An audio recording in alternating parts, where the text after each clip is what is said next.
বন্ধুরা, যেসব বেকার যুবক যুবশক্তির আশায় বসে আছেন, ভিডিওটা তাদের জন্য।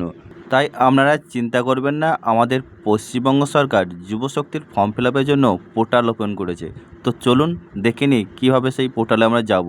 তার জন্য গুগলে যুবসাথী বলে সার্চ করুন এবং সার্চ করার পর প্রথমে যে ওয়েবসাইটে আসবে সেটা হচ্ছে বাংলা যুবশক্তি। ওই জায়গায় ক্লিক করবেন এবং ডাইরেক্টলি পশ্চিমবঙ্গ সরকারের পোর্টালে ঢুকে যাবেন।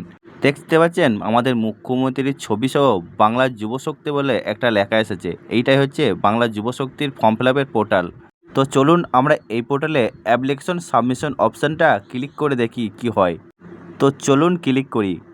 দেখুন এখানে দেখাচ্ছে অ্যাপ্লিকেশন সাবমিশন ক্লোজ, অর্থাৎ এখানে Bangla Yuvasathi form fill up যেদিন ক্লোজ হচ্ছে সেই সময়টা দেখাচ্ছে। এখানে ক্লোজিং টাইম দেখাচ্ছে 26শে ফেব্রুয়ারি 2026 12টা মিডনাইট, অর্থাৎ যুবশক্তির ফর্ম ফিল আপ এখনও শুরু হয়নি, তবে খুব তাড়াতাড়ি শুরু হওয়ার ইঙ্গিত দিচ্ছে আমাদের পশ্চিমবঙ্গ সরকার। তার কারণ বাংলার যুবসাথী পোর্টালের নাম চেঞ্জ করে বাংলার যুবশক্তি রাখা হয়েছে, অর্থাৎ খুব তাড়াতাড়ি যুবশক্তির ফর্ম ফিল আপ শুরু হচ্ছে। তাই কেউ চিন্তা করবেন না, পরবর্তী আপডেটের জন্য আমাদের এই চ্যানেলটা সাবস্ক্রাইব করে রাখুন। ধন্যবাদ।